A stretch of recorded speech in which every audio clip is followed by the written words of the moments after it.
dear friends, welcome. Let's start with the chapter 12 from NCERT textbook Biology, the mineral nutrition. Yes. So let's see the mineral nutrition for plants. So the basic need for all living organisms are essentially the same.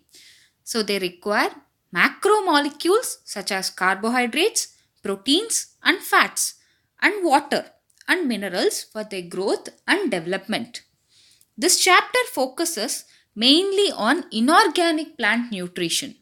So, wherein you will study the methods to identify the elements essential to growth and development of plants and the criteria for establishing the essentiality. You will also study the role of essential elements, their major deficiency symptoms, and the mechanism of absorption of these essential elements. The chapter also introduces you briefly to the significance and the mechanism of biological nitrogen fixation. So, what is the importance of nitrogen fixation is also studied from this chapter. Let's see line by line. Methods to study the mineral requirement of plants. Like what are the minerals are needed for the plants, like calcium, sulfur, magnesium, manganese, zinc. So how this is needed and why, how these minerals are available and how these are used in the plant body. In 1860, Julius von Sachs, a prominent German botanist, demonstrated for the first time the plant could be grown to maturity in a defined nutrient solution. So he has demonstrated, so the plant will be grown in a fully developed when the plant is grown in a nutrient solution. Nutrient solution means the solution with essential minerals in complete absence of soil. So you may see some of the plants will grow in water itself. It don't need soil for all the time. If we place this plant in the water, with that minerals itself the plant will grow. So but the water should be essentially mineralized. For example, if you put the plant in a mineral water, it will not grow in a proper way because the minerals will not be there in the mineral water. So only certain type of minerals only will be there, not all the minerals. So this technique of growing the plants in a nutrient solution is known as hydroponics. Since a number of improvised methods have been employed to try and determine the mineral nutrients essential for plants. The essence of all these methods involve the culture of plants in soil free, defined mineral solution. These methods require purified water and mineral nutrient salts. Can you explain why is this so essential?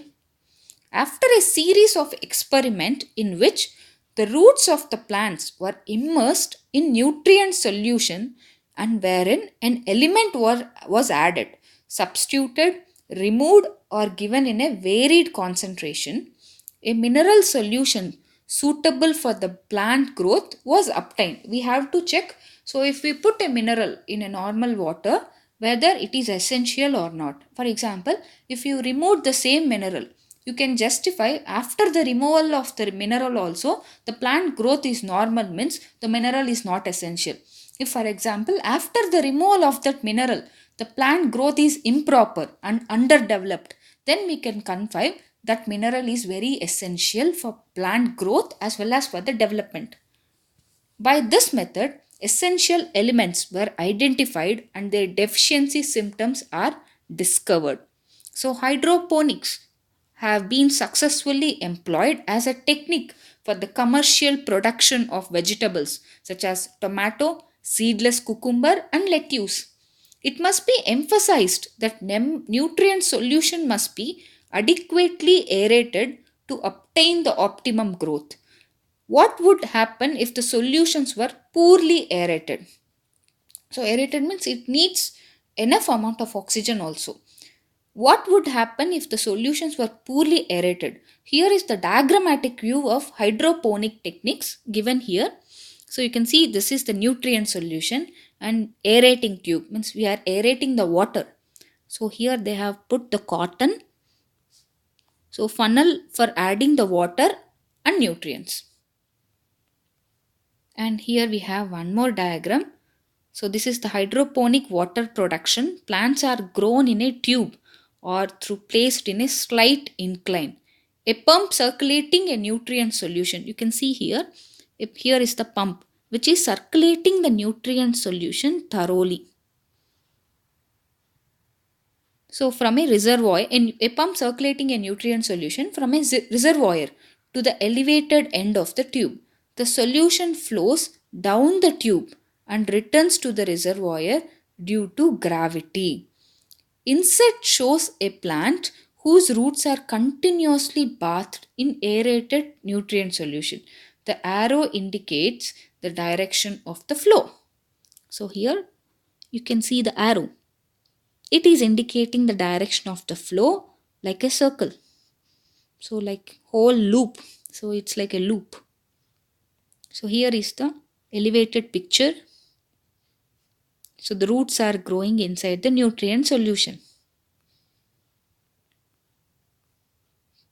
Let's see the essential mineral elements. So what are the essential mineral elements?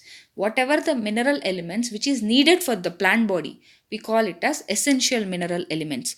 Most of the minerals present in the soil can enter the plants through roots. In fact, more than 60 elements that 105 discovered so far are found in different plants. Some plant species accumulate selenium, some other gold, while some plants growing near the nuclear test sites take up the radioactive strontium. These are techniques that are able to detect the minerals even at very low concentration, that is 10.-8 grams per milliliter.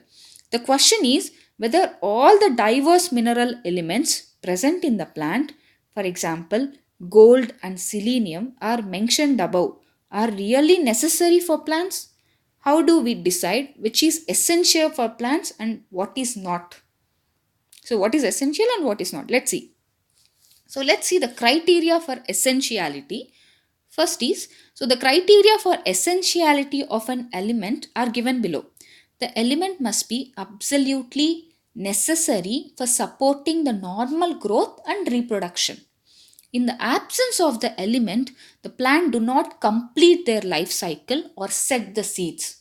So, if the element is there only, it will complete the life cycle. If the element is not there, it will never complete the life cycle. So, that defines the essentiality of the nutrients. The requirement of the element must be specific and not replaceable by another element. So calcium cannot be replaced by magnesium or manganese. So calcium itself is needed. In other words, deficiency of any one element cannot be met by supplying some other element. The element must be directly involved in the metabolism of the plant, nothing but both anabolism and catabolism. Based upon the above criteria, only few elements have found to be absolutely essential for plant growth and metabolism. These elements are further divided into two broad categories based on their quantitative requirements: macronutrients and micronutrients. So, macronutrients are generally present in the plant tissue in larger amounts, in excess of 10 millimoles per kg of dry matter. So, the macronutrients will include carbon, hydrogen, oxygen, nitrogen. So, you can see this major elements. So, remaining for this is also very easy. Carbon, hydrogen, oxygen, nitrogen. So, this will be very common elements. Because of that, it needed in a huge quantities. So all the carbohydrates, proteins, fats will be made up of carbon, hydrogen and nitrogen. Okay. So all this macro, and phosphorus and sulfur, potassium. These three are very, very important. Calcium and magnesium. Combinedly, these are important. So of these, carbon, hydrogen, oxygen are mainly obtained from carbon dioxide and water, while others are absorbed from soil as mineral nutrition, like phosphorus, sulfur, potassium, nitrogen, calcium and magnesium. Coming to the micronutrients or trace elements are needed in very small amounts, less than 10 millimoles per kg of dry matter. So this is, if it is above 10 millimoles per kg of dry matter, then it is macronutrients. These include iron, manganese, copper, molybdenum, zinc, boron, chloride and nickel. So the name itself, these are like very micro quantity only is needed.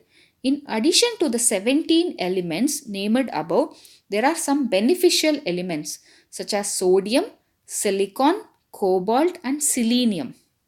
So in all this remaining three names are starting with S, so you can remind sodium, silicon, selenium and cobalt. They are required by higher plants. Essential elements can also be grouped into four broad categories on the basis of their diverse function. These categories are: essential elements are component of biomolecules and hence structural element of the cell. For example, biomolecules are nothing but carbohydrates, proteins, fats, nucleic acids. So we need carbon, hydrogen, oxygen and nitrogen for these biomolecules.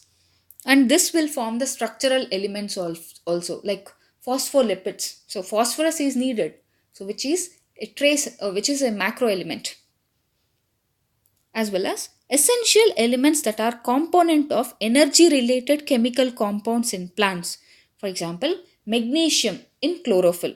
So it is very easy that you can remind, like we need iron for hemoglobin, likewise magnesium in chlorophyll and phosphorus in ATP. The name itself says adenosine triphosphate, means 3 phosphate is needed. So phosphate is very essential in this ATP. Essential elements that active or inhibit the enzymes. For example, magnesium is an activator.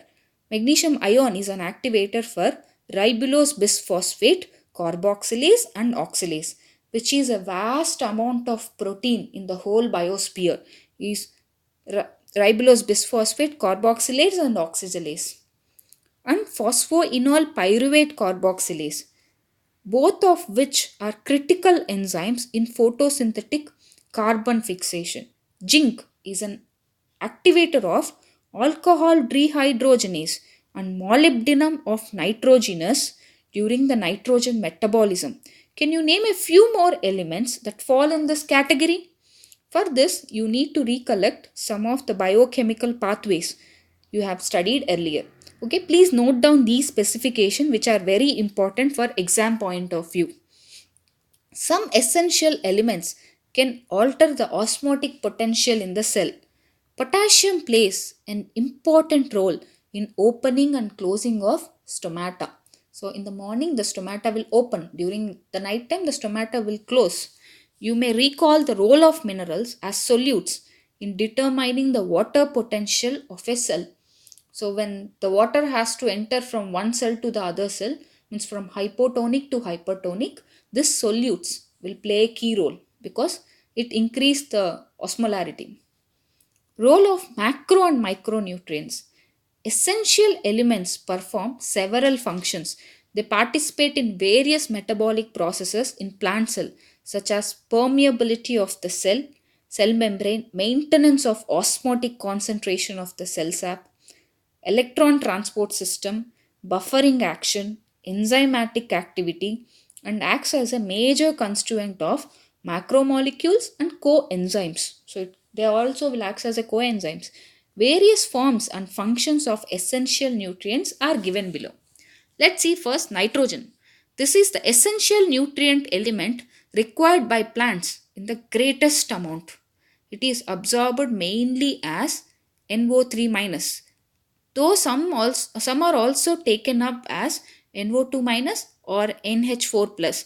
Nitrogen is required by all the parts of the plant, particularly the meristematic tissue, because nitrogen is needed for the nucleic acids and as well as the amino acids also. We need nitrogen and metabolically active cells. The nitrogen is one of the major components of proteins, nucleic acids, vitamins and hormones. So nitrogen is very very important.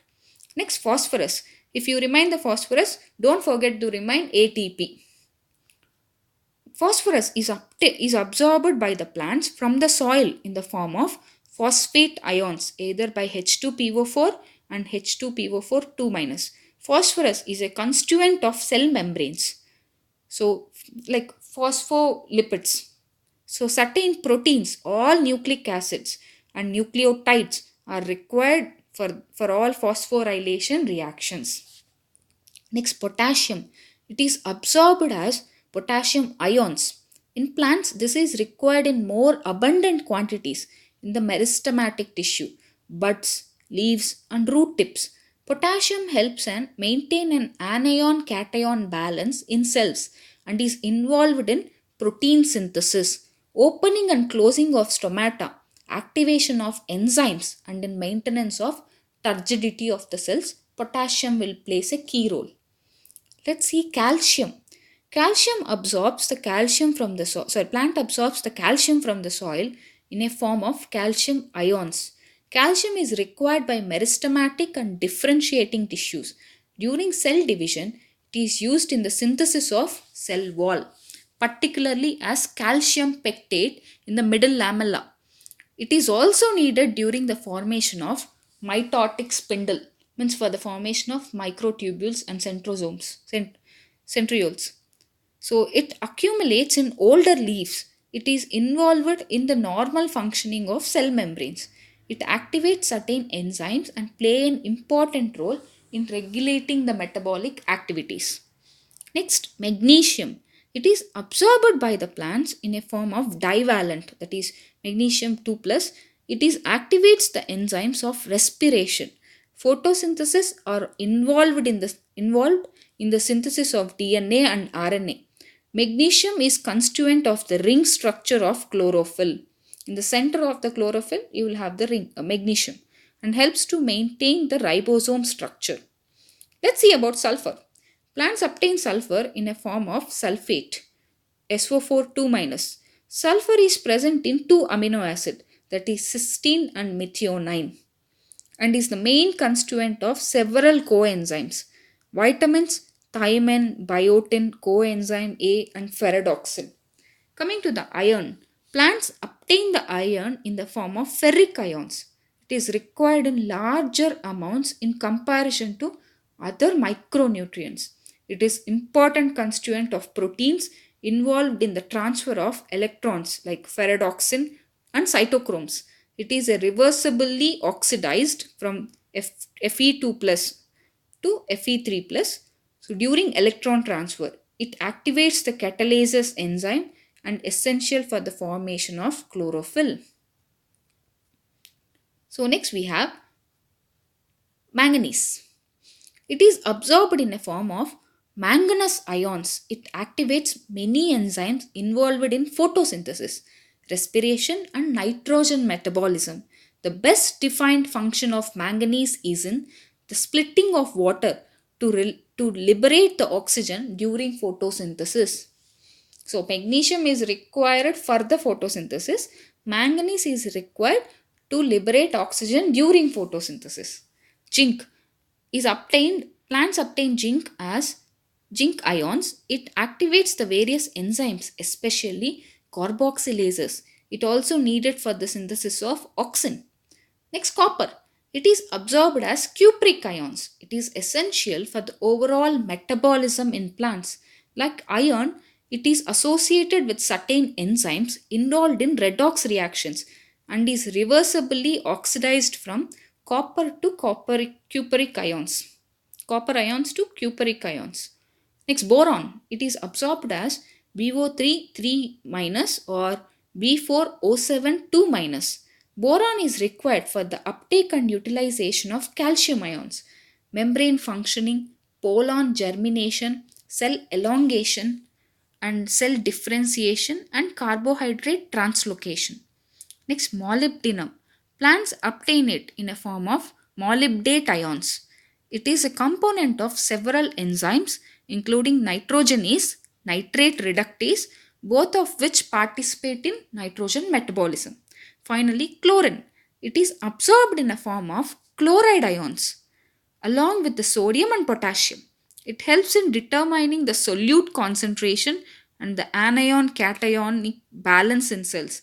It is essential for water splitting reaction in photosynthesis, a reaction that leads to oxygen evolution. So, chlorine is needed as well as manganese. Both are needed for water splitting and liberation of oxygen. manganese and chlorine. Okay, my dear friends, this is all about the characteristic features of macronutrients and micronutrients. Let's see about the deficiencies of these macro and micronutrients in the next video. Please do like, share, comment and subscribe to my channel for more biology videos. Thank you very much for watching.